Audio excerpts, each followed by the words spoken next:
At this point, I don't know how much of this is me and how much of this is some homunculus that was programmed by an algorithm.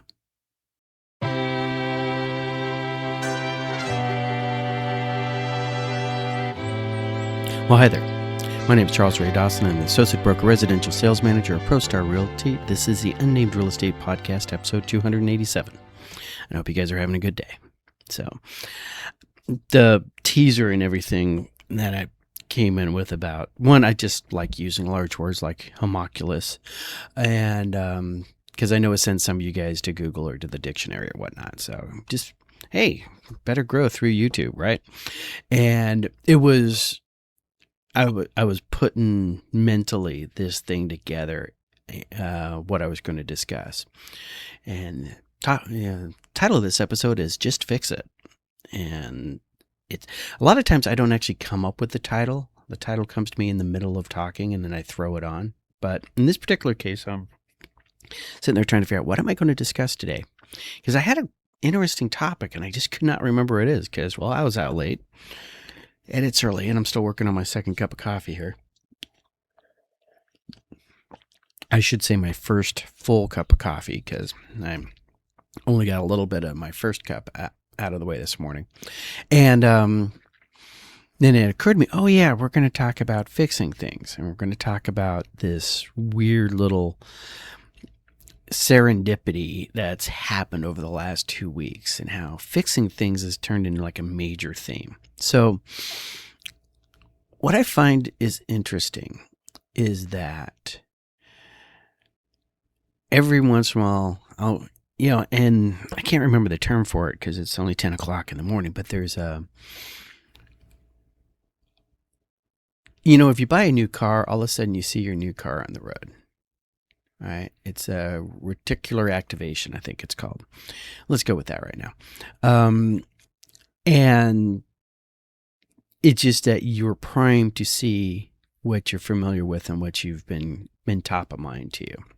So I was doing my little thing, and the YouTube algorithm decided to throw a video at me, and it was a catchy title, and it was AI slop for one, but it's really good AI slop. Like I think what's happening on this guy is creating the basic outline of his thesis, probably writing it out, throwing it through AI to generate a script. And then he's having an AI bot read the script, and I definitely having an AI create the images. Right, so the core crystal truth is there, and I think there's a person on the other side of that. But the production value, and last week we were discussing production value and everything like that. The production value is there. And this kicks in, and it was, I think the title that I originally started listening to was, Why Do Generation X Men Play Tabletop Games? All right. And from a video standpoint, it was pretty damn accurate. I mean, you've all seen weird AI images and stuff like that. And this guy's talking about BattleTech, and he's actually showing like honest to God BattleTech sheets and like, oh, wow, look at that. That's a Mad Cat. They actually rendered a Mad Cat, just things that only like old school geek like me would understand. And so, because I watched that all the way through, the algorithm keeps sending me more and more of this. And the entire channel is based around basically Generation X Men. That's people who were born between 1965, right, and 1980. And we are the latchkey kids and this and that. And his overall thesis and premise is that, now, this is a video for men about men. Okay, so a lot of these things do necessarily carry over to women who were Generation X, who were also latchkey kids, but a lot of it's like, wow, that hit home. I mean, that's a serious thing right there. Okay, but they were talking about how my generation is the generation that remembers a life without computers, but grew up early enough to where we could incorporate the computers into our personality and our life and the way of dealing things. And we're used to reiterations of, okay, Look, Windows come out with another OS. All right. Is it an odd or an even one? Because you can tell which ones are good and which ones are bad. All right. The even ones tend to be pretty good. All right. The odd ones, not so much. All right. And that's number rollout. Right now we're on Windows 11. Everybody hates it. All right. People did not like Windows 10, but they hate Windows 11. All right. And just trying to get going this morning, I'm sitting there trying to figure out why my laptop's suddenly a brick, and I just click, and oh, look, Windows decided to hijack my entire morning so it could update in the background. That kind of stuff. So, but it's talking about we were the ones who fixed our bikes. All right. Now, I can't say I really fixed anything major on my bike, but I know how to oil the chain. This, that, and the other thing. So, the fixer generation. All right. And there's a lot of other personality characteristics to come across. I mean, we saw our fathers get unemployed. Our mothers were working. So we never grew up with that whole thing, oh, women don't work. Women don't belong in the workplace, because we knew women belonged in the workplace because our mom was at work while we were running around the house trying to cover up the fire that we just started by accident. I mean, why do I do good so well when there's a fire going on? Because when you're 10, 11 years old and the dish towel is suddenly on fire on the stove, well, you can't call mom at work and say, Mom, what do I do? All right, because that's lethal. All right, so you have to work the situation, work the problem, right? And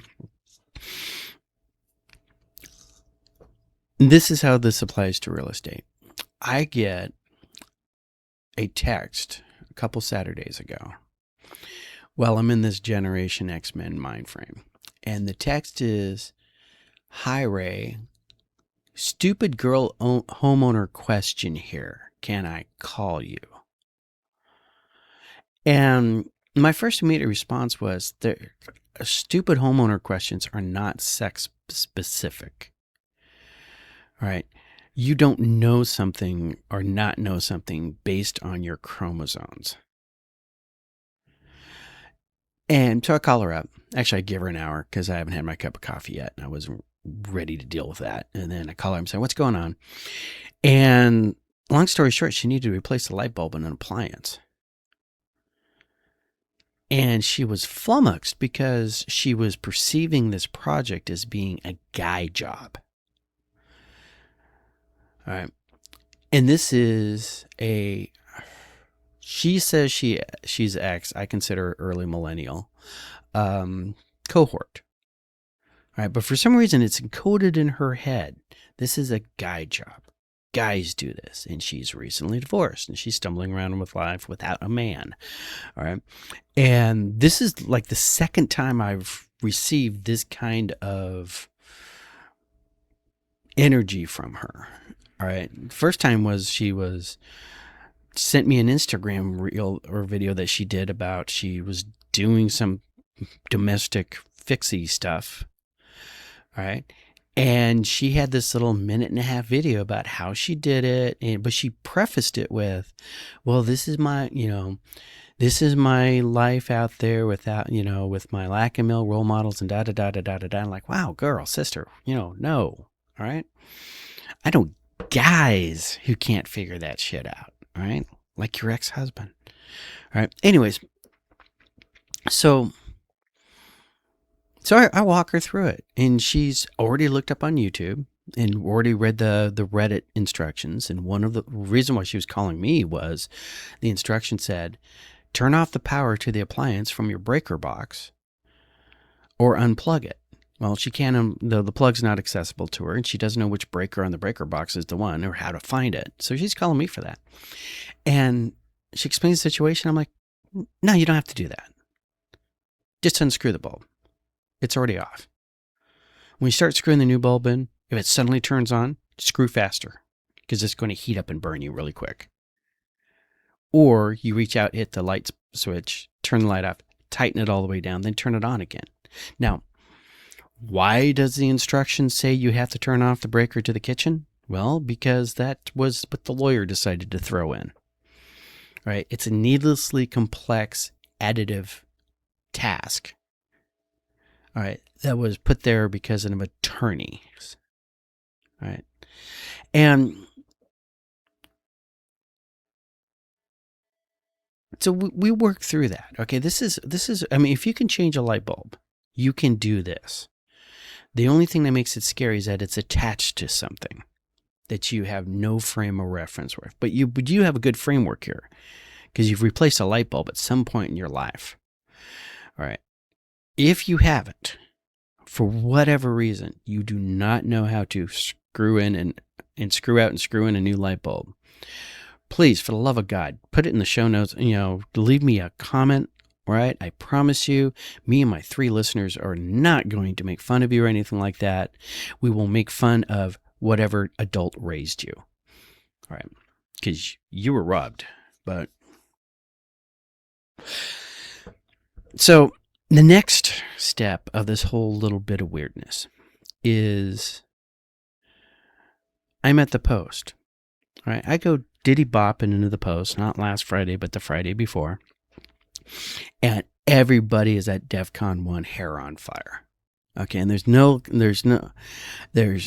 hair on fire like a bunch of angry old veterans with anger management issues, all right, and childhood trauma and PSTD and all that other good stuff, who are just completely fired up about the refrigerator is down in the kitchen.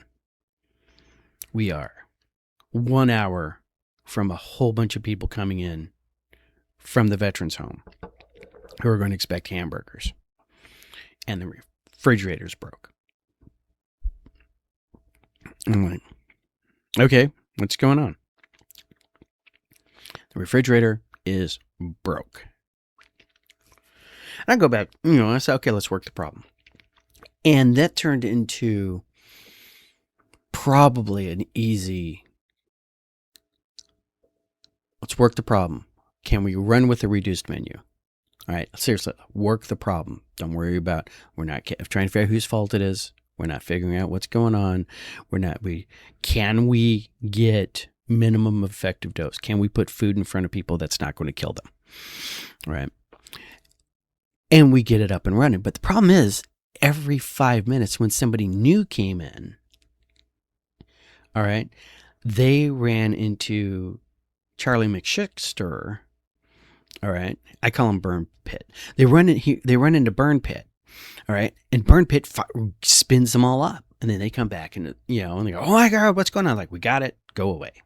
We got it, go away. We're working here, go away.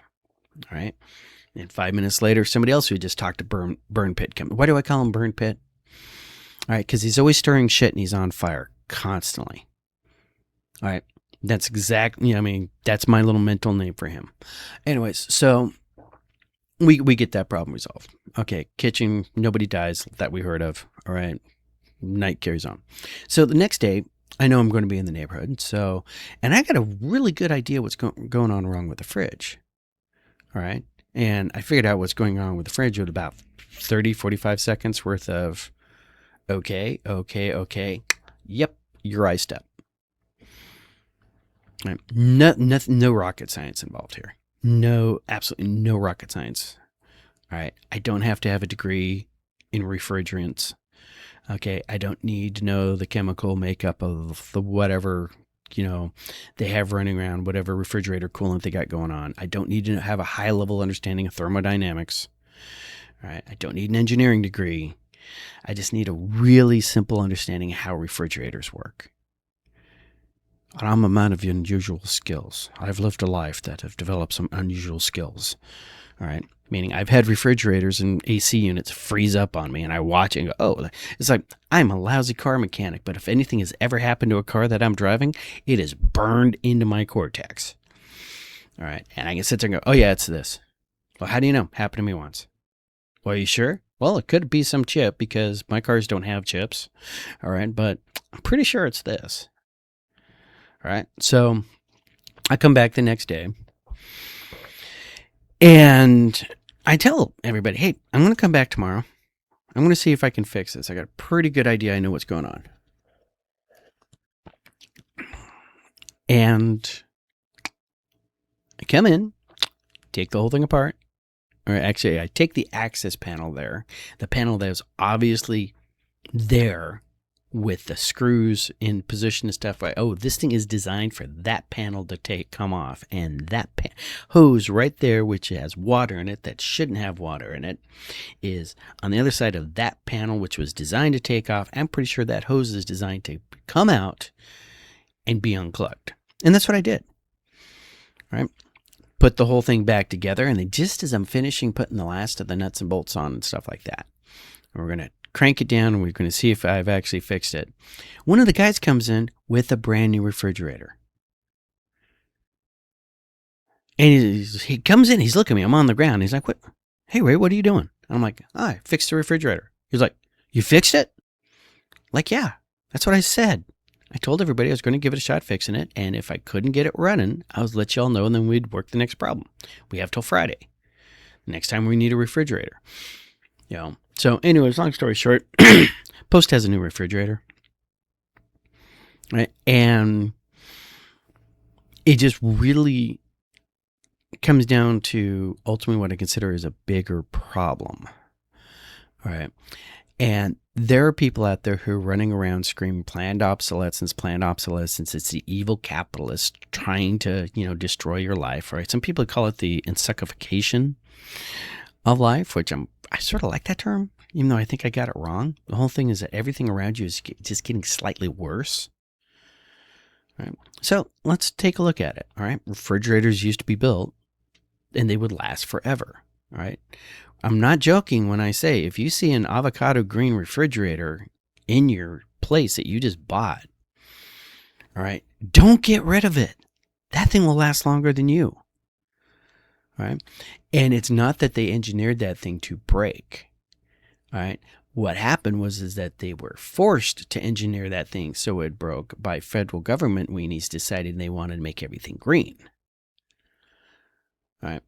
So that I have never seen any authentically documented proof. We're talking the subpoena hit GM. The attorneys in the FBI went in there, seized all the records, and they found the smoking memo that said, make things suck. Suckage equals money. They've never found it. Right? But what they do find is a whole bunch of stuff going, oh, well, you need to do this. Right? Why doesn't dish soap wash anymore, or your laundry detergent? Because they took the phosphates out. And then they came up with green standards for your new washing machine, so it uses less water and energy, so it doesn't rinse as well, it doesn't agitate as much, it uses worse detergent, all right, and your clothes get dingy and the whole world is a little bit uglier. So if you ever wonder why the world's getting ugly, there's a hippie at the end of that chain somewhere. Some granola slurping, sandals shod, freaking, hippie, right? Making your life worse. So go punch a hippie. So anyways, if you are ever in a situation where an appliance breaks on you, now, if appliance breaks on you and you open it up and the little LED thing is sitting there going with an error code going E whatever, E this, E that, still, even then, don't panic. All right. What was I was like just this week, I was dicking around with something and something didn't work and I looked around and it was just flashing an error code E7. Now, a lot of times you can actually go online or grab the manual that you kept when you unboxed it and you put it in the junk drawer and it's been sitting in there for the last 7 years. They'll have the error codes at the back of the manual. All right. Now, unfortunately, nowadays, most of the error code says, yeah, you're screwed. All right. But some of them, all right. And in this particular case, it was something like really stupid easy. Like, oh, yeah, click. Okay. Error code's cleaned out. We're off to the races. But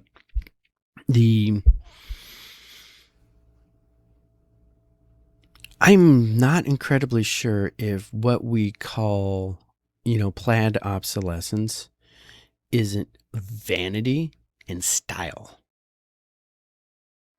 Nobody can think. I mean, just think of your kitchen now and visualize that goldenrod refrigerator sitting in there. No ice maker. All right. Maybe some trays. And if you're really lucky, you found some of those old metal ones that are still out there, right, at swap meets. And I see a lot of them with holes drilled in them on the side of like when you go to Cracker Barrel. Yeah, if there's any reason in the world where Cracker Barrel just should die in a fire, is because they've destroyed so much really, really cool things so they can hang it on the wall for kitsch. Yeah, but if you see that in there, I mean, 99 times out of 100, oh, that's got to go. It's not modern. This whole kitchen is dated. Okay, your kitchen is dated. And see what you're feeling there, that little bit of your brain starting to sitting there going, oh no, but dated is wrong. All right. You were flashing about what would other people think if I had the girls over for a wine and crumpets night and they saw my goldenrod refrigerator sitting in the corner, my avocado green refrigerator sitting there, running, judging, outlasting me and my friends. All right. They would think we were Poe. They would think less of me. No, we need to have the stainless steel monstrosity that's going to break down every 3 years. So, if you have an appliance that dies out on you, let's use the example of washing machine. Right, the washing machine suddenly stops doing something. Right, in this particular case, it never goes into the spin cycle. All right. If you're very lucky, you can pull the washing machine out. You can turn both faucets off first. Okay. There's 2 faucets going in the back of your washing machine. One's for hot water, the other one's for cold water. Okay. If you've been following on this channel for a long time, when you bought that house, the first thing you did, if they didn't have it already, is you got rid of the gate valves back there and then replaced it with ballcock valves. All right, that do not freeze up. And you turn the water off. You don't even have to turn the water off because we're not taking any hoses off. But if you want to feel comfortable, go ahead and turn the water off. All right, and you're going to look back there, and you're going to take the back panel off. All right. If the machine is running perfectly through the entire thing, except it won't go into the spin cycle because it'll drain and then it just stops. Right? Remember what happens when you open the lid during the spin cycle. On a normal functioning wash machine, you open the lid during the spin cycle and it stops spinning. Right now, it's acting like it's not spinning. Almost like it's acting like the lid's open. Now, see what's going on. All right, is I won't make you intuit this all the way out, but there's a little switch and a little switch. Usually it's just 2 pieces of metal. All right, and when that lid comes down, if you feel the inside of the lid, a lot of times you'll find like a little plastic button on there that you're always hitting with your hand, and you think, why the hell is that there? All right, if for some reason you decided to break that little plastic thing off and then can't figure out why your spin cycle's not going, because that little plastic thing there goes through a little hole. You can close the lid, follow the plastic thing all the way down. You'll see the little hole that it goes into. Lift that up. Okay. It's sitting there. It's not in the spin cycle. All right. You'll see a little piece of metal or something in there. Sometimes it's a little button. Sometimes it's a piece of plastic. A lot of times it just, for some reason, there's a little piece of metal in there. Take a pencil, take your little finger, take whatever you want, and push that thing down as if that plastic piece was pushing it down. Right? If your plastic piece isn't there, okay, and you push that down, all of a sudden it starts to spin, you need a new plastic piece. Right? Problem solving. Right? Now, in the course, you took the back panel off. If you happen to find a folded up piece of paper, a lot of times you'll open that up and that's the wiring diagram. Right? Wiring diagrams are cool. If you have a multi-tester, a screwdriver, and a wiring diagram, you can fix anything electric pre-1980. All right. Some of these cases where you definitely do want to unplug it, though. All right. So, and you can start tracing things around. Hey, look, that little switch is busted. All right. Why is it busted? Is it like literally no longer switching? Has it fallen down for whatever reason? It is no longer attached there, so the plastic thing comes down. It pushes the switch, closing the switch, letting the circuit board know the door is closed. Go ahead and spin. Spin to your heart's content. All right. Now, if it's just flopping down there, see how, try to figure out how was it originally supposed to be there. Oh, look, it just slides right in.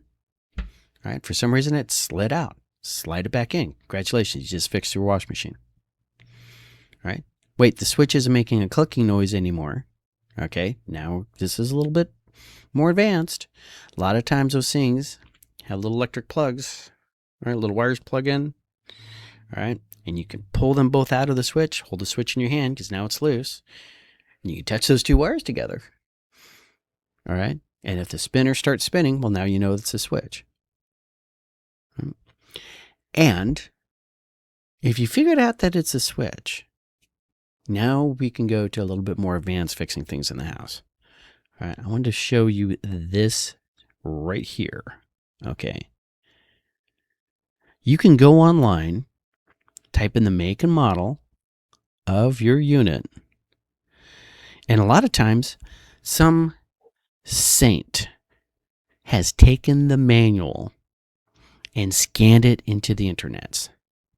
Like in this particular case, this is the parts list, just a screenshot of the downloaded PDF manual, right, for my hood over the stove with a little blower and everything in it and a light that lights up. What this thing tells me right off the top, okay, is that my hood uses a 24-inch long F20T2 fluorescent tube. That's got a light bulb for you kids. Down here is actually that wiring diagram that I was talking about, right? And on the right-hand side over here, this is the parts list. So this is something else I fixed last weekend. All right. Did not realize that entire thing was designed to be disassembled and cleaned in the sink. It is awesome. I love this particular model. Okay. But if I ever need a part, okay, I can literally go through here and go, oh, look, according to the parts, I am missing, let's say, a lamp holder. I need two of them. They're a lamp holder bracket. That's the part number right there. I can do a Google search for that and either order it online from an appliance or parts store, or sometimes you can just find them on Amazon. Right? Damper flap, damper brushing. Now, you call up an appliance repair company, and there's not a lot of them left. All right, that's one of those jobs where people are just retiring, and their kids, because dad had a decent job that made money, the kids were able to go to school and get a liberal arts degree. All right, and they're not going to do anything where they get their hands dirty, like fixing wash machines or anything. Yeah, if you can find one, this is what that guy's going to do. He's going to charge you about $80 an hour, right? Plus a trip fee. Then the part itself, $750, right? He's going to make good money at it, but you can do this all yourself. All right. So my charge to you, all right, let's make the world a little less sucky. All right, and I'm not trying to put the appliance repair guy out of business, all right, but they're retiring and going away, which means we're on our own and nobody's coming to save us. So you can continue going through the Samsung cycle of silliness, all right, where you buy it, you get a 2-year warranty, and 2 years and 1 month later, you buy another one and get a 2-year warranty. And 2 years and 3 months later, you buy another one. Or we start finding those old hidden gems and we start bringing them in. We start rehoming them. Bring them back home. All right. My wife hates my refrigerator because every time something happens to it, I fix it on her.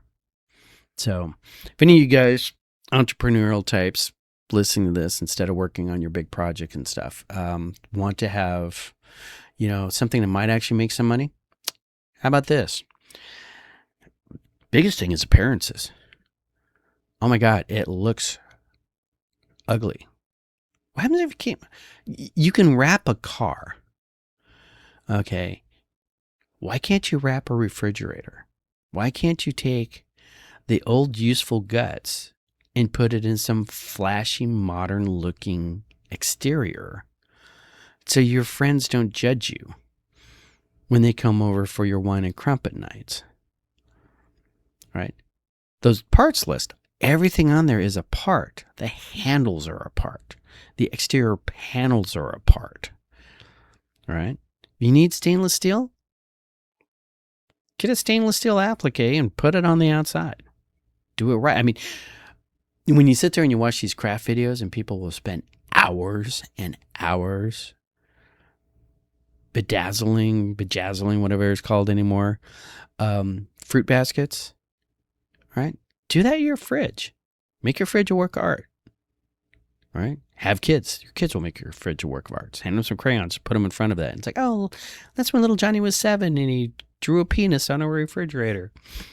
He went to therapy the next day. So, anyways, you guys have any questions like this? If you also have an appliance that you can't figure out how to fix or something like that, either contact me, call a real appliance repair guy, or try your grandfather or your father or something like that. Maybe they know how to do those things, all right? So let's go over the numbers real quick and we'll wrap this whole thing up because we are looking at the numbers. Interesting change. This is August 5th, 2026. Actives this week were 23,505. We're down 354 from the previous week. Our new listings are 1,899, up 31. Our contracts are 2,060, up 69, and our closing is 1,734. Coming soon to an MLS near you is 518 new listings. Our supply has dropped. Remember, last week it was at 100. Perfect where it was supposed to be. Now it's down to 99.2. That's almost a full point. But unfortunately, demand also did drop a little bit from 80.2 to 80. But that means our comfort report number actually raised. Okay, from 80.2 to 80.7. That's a half point gain towards the seller side. Or actually, what I should say is towards normal activity side. So that's interesting. All right. Notice contracts went up. Contracts are over 2,000. All right. If I looked at the chart, you'll notice that our contracts haven't been over 2,000 since March. Are we coming into a little summer surge? Looking back at the numbers, and hold on for just a second. I'm going to try to do something that's probably going to break this whole thing. Okay. So what you're seeing right now is the charts that I use on the side. I'm playing around just making these things a little bit prettier and stuff like that. But what it's got going right now is this chart right here with the blue lines. Okay, what you're seeing here is these are the active listings going all the way back to March 2020. All right. And we are currently right about, you can't see it on the chart, but we're right under 23,000, right? All right. And then what I did is I said it's, actually what I did is I asked Copilot to do this because I'm not a complete Luddite and I will have AI work on Excel files. All right. Is I had to put a little marker for this week 1 year ago. And this will always change. Okay. So this week, 1 year ago, we can see that we had 23,643 new listings. Or active listings sitting out there, all right? That's really cool because what we can see is going all the way back to March 2020. Remember, this was the crazy time. This was back in the vid, right? When inventory wasn't great to begin with. We were sitting there at 10,000 for a while, right? People could not afford to sell their house, right? They were still upside down in places. Well, then we get that COVID run up, prices go through the roof. All right. And then we get to see this huge surge. All right. And we're like, wow, 20,000. Yay. Everybody buy everything. And then it trickled down to 11. All right. And then it's been working up. But we have been, all right, since the beginning of 2025, floating right in this little band. All right. Once again, is this the new normal? This is how many we should have. Let me replay that. Based on history and our population size, we should have just about as many active listings as we do right now. Now over here, I'm going to try to change this over. We can see our new listings, and you can see what we call seasonality. Everybody tries to sell in the spring, and then they sort of taper off, and then they stop every bottom here, every little stalactite that you see here. That's the holidays. All right. And this one right here, these are our closings. You see every those little spike, they spike monthly. That's why this thing looks like a sawtooth. Right. All right. But check that out. Closings better than last year. All right. Last year is about the same as that year before that. And the 2022. This is that big run-up time after the vid when everybody's going crazy. Everybody thinks that was the normal. No, this is normalcy. We got 3.5 years, almost 3 years here of this. Nice seasonal, boom, pushes in the spring, dies down, spring, dies down, spring, dies down, spring, dying down. Pay no attention to these little jumps, right? We can see that these little jumps happen all the time. All right. And this last one is contracts. Same thing. You see the contracts die out. Okay. Boom. Spring, die down. Spring, die down. Spring. All right. Die down. Spring. But notice last year, okay, we came down, but we hit these little summer plateaus. But the 2 years before that, 23 and 24, it kept dropping. It kept dropping. Right. But 24, whatever reason, it stayed steady right about 18, 19. And then jumped up. Last year, it stayed above 2,000 contracts. Right. I'm not hating that. Down, up, and now we're coming up. Dropped a little bit low. But here's that same drop that we did last year. You know, and I can put this right there and they'll say July. July's a really slow month. Then it pops back up for August. Sits there right about the 20s mark. So what does this mean to you, the consumer? Best time to buy a house is when you're ready to buy a house. Don't try to track the market. Pay no attention to the Fed. And get things ready to go. Learn how to fix things. I mean, one of my listings, we're literally going through there, and I'm underneath this thing putting down contact paper. All right, because people are looking at, oh my God, something happened here. It makes the house scary. Right? But contact paper down, they have no idea what's going on underneath that. Did they repair it? Or were they just neat freaks who wanted to put contact paper anywhere? You know, that kind of stuff. You know, simple. A couple years ago, many episodes ago, did this whole thing about little toolkits, the little homeowner toolkits. You got a little hammer for if you want to nail something under the wall and hang a picture, because guess what? It's your wall now. You can do that. Little screwdrivers, little basic stuff out there, how to fix things. All right.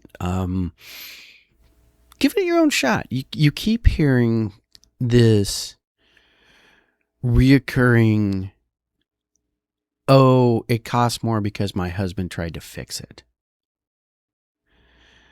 I guarantee you more people have successfully fixed something, a minor appliance repair, than broke it to where it costs more. Right?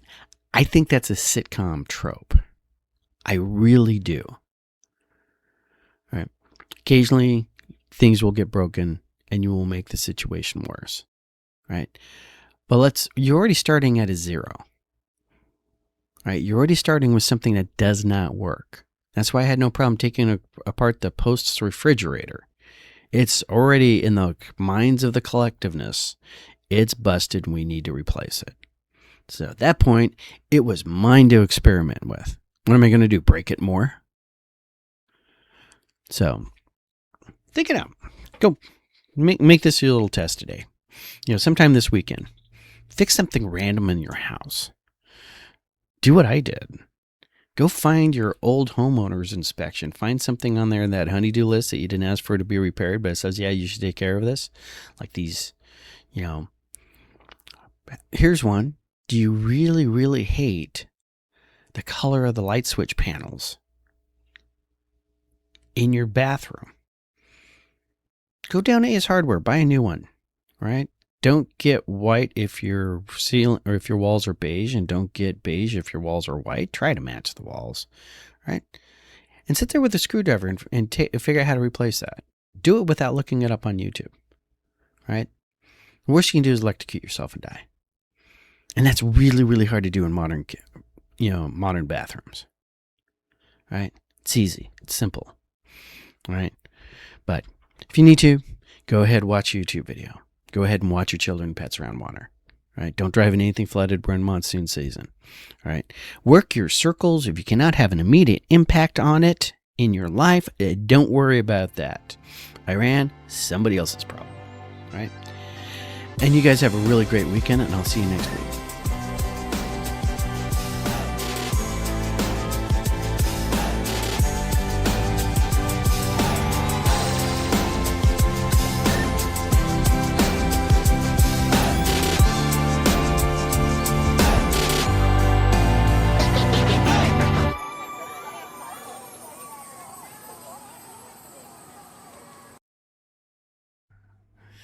Okay, I forgot to mention one thing. Make sure your wife's not in the room when we have this conversation. Go ahead and take your phone, go to the bathroom, whatever. I'm okay with that. All right. Do not try to do a home project with your spouse. Just don't. It's not good for your relationship, all right? Because you're going to sit there and have something, and you're going to put it in place. And let's say we're trying to put a screw here into this part, and you need to hold the screw with one hand and use the screwdriver with the other. So you call your person over and you say, hold this right here. And they'll reach out and grab it and go, okay. Like, no, hold it right here. Okay. So if any of you guys know a fix for this, please let me know. All I know is that whenever I'm trying to do something with my wife, I turn into my father. I'm like, God damn it, I said, hold the flashlight here. So just don't do that. Just don't.